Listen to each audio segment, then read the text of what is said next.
Muy buen día, Juan. Siempre es muy placentero estar con ustedes. Sin duda alguna, el científico más famoso, el de mayor relevancia y trascendencia de la pasada centuria del siglo XX, pues todos lo sabemos, es Albert Einstein. Él en 1952, en noviembre de 1952, tuvo que tomar una decisión. Bueno, la decisión ya la había tomado, pero tuvo que hacerla pública. No aceptaba la presidencia del Estado de Israel.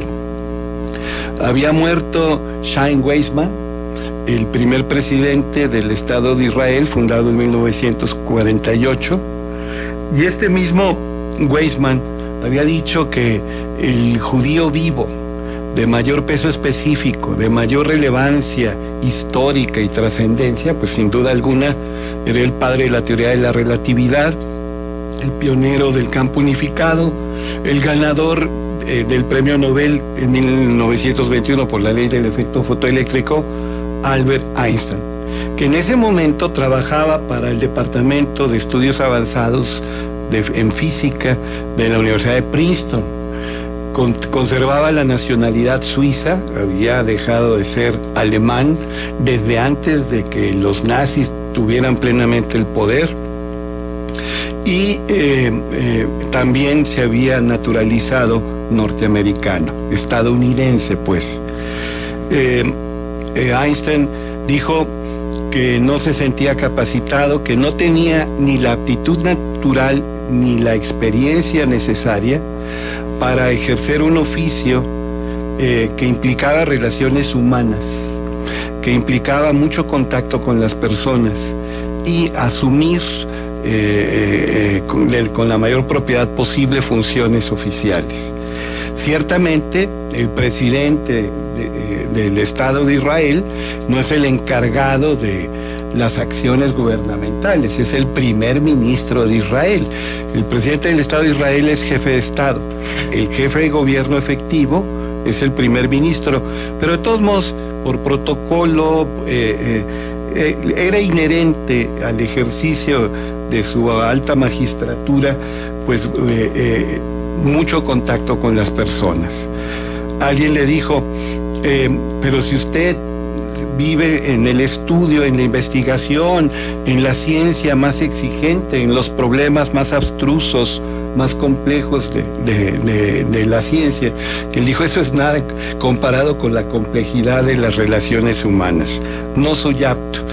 Él temía ofender a la comunidad de Israel y no solamente a la gente que vivía en el Estado de Israel, sino, permítame la expresión, no es nada despectiva, a la judería que estaba en el mundo. Vamos a acordarnos que en el año 70 se da la primera diáspora. Tito, entonces general romano, para dar escarmiento a los celotas, a los nacionalistas judíos, ocasiona masacres, mata millares y millares de personas, incluso los crucifica, y a los que se quedan en calidad de esclavos. Los que no estaban de acuerdo con eso, pues tuvieron que huir, abandonar su patria, y durante prácticamente 2 milenios los judíos no tuvieron territorio propio. Se esparcieron por donde pudieron, muchos murieron en el trayecto, el clima, por supuesto los asaltos, todo tipo de agresiones, provocó que muriera gran parte de esta gente, pero los sobrevivientes, quizá merced al tremendo esfuerzo que tenían que desarrollar precisamente para sobrevivir, aguzaron su ingenio y prosperaron en las más diversas latitudes. Einstein era de ascendencia judía, sin embargo, él no era un religioso practicante. No quería pelearse con la comunidad judía, no le convenía bajo ninguna circunstancia. En alguna ocasión, estando en un país fundamentalista, o donde gran parte de la población es fundamentalista, Estados Unidos, varias veces le preguntaron que si creía en Dios. Y la primera vez que dio esta respuesta, fue cuando Herbert Goldstein, un rabino, una autoridad de una sinagoga, le preguntó sobre sus creencias en Dios y él dijo: yo creo en el Dios de Spinoza. El Dios de Spinoza, es decir, el Dios de la armonía, el Dios de las leyes del universo. No creo en un Dios personal que esté pendiente de mis actos y esté revisando la conducta de los seres humanos. Por supuesto, esta respuesta que dio a un rabino también fue la misma respuesta que le dio en infinidad de ocasiones a mucha gente que lo interpelaba, que le cuestionaba sobre sus creencias. Fíjate, mi querido Juan, una de puño y letra escribió esta respuesta cuando lo entrevistaron para un libro de un investigador, Bierek, que se llama Atisbos o vislumbres, sería la traducción de lo grande o de lo sublime, sobre si cree en Dios. Y esta es la respuesta que da Einstein: tu pregunta es la más difícil del mundo. No es algo que pueda responder con un simple sí o con un no. No soy ateo, aunque no sé si pueda definirme como un panteísta. El problema en cuestión es demasiado vasto para nuestras mentes limitadas. Quiero contestar con una parábola. La mente humana, no importa qué tan entrenada esté, no puede abarcar el universo. Estamos en la posición de un niño pequeño que entra a una inmensa biblioteca con centenares de libros de diferentes lenguas. El niño sabe que alguien debe de haber escrito esos libros.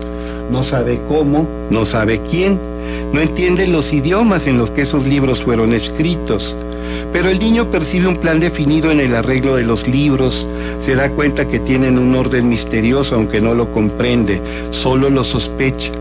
Esa, me parece, es la actitud de la mente humana, incluso la más grande mente humana, la más culta en torno a Dios.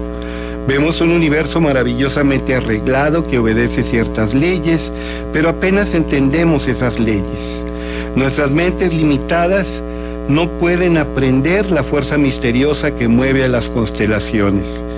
A mí me fascina el panteísmo de Spinoza, porque Spinoza fue el primer filósofo que trata al alma y al cuerpo como si fueran uno mismo, no dos cosas separadas. En alguna ocasión abordamos en este espacio las ideas de Baruch Spinoza, Baruch, que significa bendito, el favorecido por Dios, y que, aunque perteneció a la comunidad judía de Ámsterdam en el siglo XVII, era todo menos un ortodoxo, un religioso convencional. Sus estudios de matemáticas y de física y sus lecturas filosóficas lo llevaron cada vez más a alejarse al pensamiento religioso convencional. De hecho, fue puesto en entredicho y finalmente fue expulsado de la comunidad judía de Ámsterdam. Él era judío sefardita. Ciertamente en Ámsterdam había más judíos askenazí, pero tanto los sefarditas como los askenazí, es decir, los que vienen de la península ibérica y los que del centro de Europa se instalaron finalmente en Alemania, en los Países Bajos, y hasta en lo que más tarde sería la Unión Soviética, Rusia, expulsaron a Spinoza. Spinoza era un racionalista, un panteísta, un matemático. Decía que había tres tipos de conocimiento, mi querido Juan. Uno es el conocimiento simple, directo, sensible. Lo que tú ves, lo que escuchas, lo que sientes, lo que degustas, lo que tocas. Ese es el conocimiento sensible. Solamente da información singular, datos dispersos. El otro, más elevado, es el conocimiento deductivo, ya plenamente racional, inteligible, que avanza en función de demostraciones, es discursivo, es secuencial, es algorítmico. Aquí será sobre todo en el pensamiento matemático. Ya tiene un nivel intelectual muy superior. Pero el nivel más alto del conocimiento, decía Baruch Spinoza, es el conocimiento intuitivo, que capta de manera exhaustiva la realidad. Se pierde la individualidad, se funde en el océano divino. Así lo describe Spinoza. Spinoza, como buen racionalista, era determinista, consideraba que no existía la libertad o que el margen de maniobra era muy pequeño, pero que si conocías las leyes científicas, las normas que regulan el universo, ese margen de maniobra se iba a incrementar. De hecho, para él la libertad es la comprensión de la realidad. Una vez que trasciendes esto, que es indispensable, puedes alcanzar la felicidad. Y la felicidad es la conciencia de que todo, según él, es divino. Esto es panteísmo. Pan, todo, teo, Dios. Es decir, Dios y la naturaleza entera, el universo completo, son una y la misma cosa. Fue el Dios en el que creía Einstein. Debo decir también que ya al final de sus días, Einstein se volvió más duro, francamente ateo. Le preguntó Eric Gutkind sobre sus ideas de Dios y dijo: para mí la palabra Dios no es nada más que la expresión y el producto de la debilidad humana. La Biblia es solamente una colección de honorables, pero todavía leyendas muy primitivas, que sin embargo son también infantiles. Ninguna interpretación, no importa lo sutil que sea, puede para mí cambiarlo. Eso lo escribió 2 años antes de morir, y esta carta se publicó, esta carta, que fue reproducida en varios libros, se conservó el documento original, el manuscrito de puño y letra de Albert Einstein para Eric Gutkind. Y esa carta se vendió hace poco en millones de dólares, $3 millones en una subasta. Entonces, estas eran las ideas que sobre la divinidad tenía Einstein. A veces, gente muy religiosa en el sentido convencional decía que Einstein también era religioso. Para nada en el sentido convencional. Si citamos fuera de contexto frases de Einstein, por ejemplo, cuando empezaba lo del principio de incertidumbre de Heisenberg y los fundamentos de la mecánica cuántica, a los que él mismo aportó, decía: el universo, Dios no juega los dados con el universo. Pues Dios no juega los dados, entonces cree en Dios. Frase que, por cierto, retoma Stephen Hawking. Dice: Dios sí juega los dados, e incluso con dados cargados, y hace trampa. Pero ni Hawking ni Einstein creían en un Dios personal, en un ser espiritual superior que está pendiente de nuestros actos y que cuida a cada una de las personas. Eso sí, de plano no. Creen en la regularidad, en las leyes, en la armonía universal, en la comprensión de la realidad. Pero es una forma, ¿no? Es una forma de... Digo, hay muchas formas de creer y esa es una válida como las demás. Es la creencia... Para cada quien. Sí, es la creencia peculiar de este género. Bien, y me parece genial esa parábola del niño en la biblioteca para explicar a Dios. Tenemos comentarios del auditorio, preguntas más bien. Francisco Mendoza: agradeceré al profe Álvarez Mesta, defina los sinónimos pirata, corsario, filibustero y bucanero. Bueno, en alguna ocasión hicimos aquí la paradiástole. El bucanero, por ejemplo, todos tienen de común denominador que se dedican a lo ilegal, al despojo ilegal, fuera de la ley. Los bucaneros se llaman bucaneros supuestamente porque ahumaban carnes para su manutención en las costas. Depende también dónde ejercían el oficio y cómo ejercían el oficio. Por ejemplo, los piratas ingleses tenían patente de corso. ¿Qué significa esto? Autorización del gobierno inglés para quitarle sus propiedades a navíos que no fueran ingleses y de alguna manera fueron protegidos por la corona inglesa.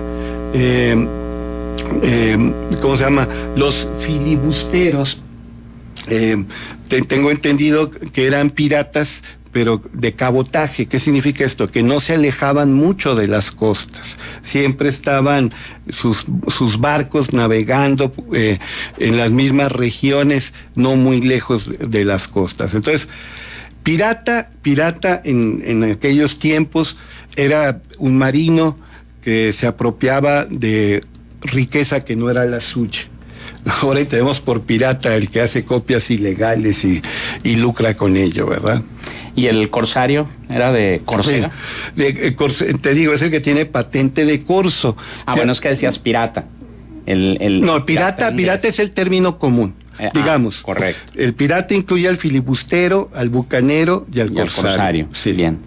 Todos son piratas. El señor Torres dice una sugerencia para la colaboración del maestro Álvarez Mesta: hablar de los personajes Benjamín Argumedo y Magda Briones.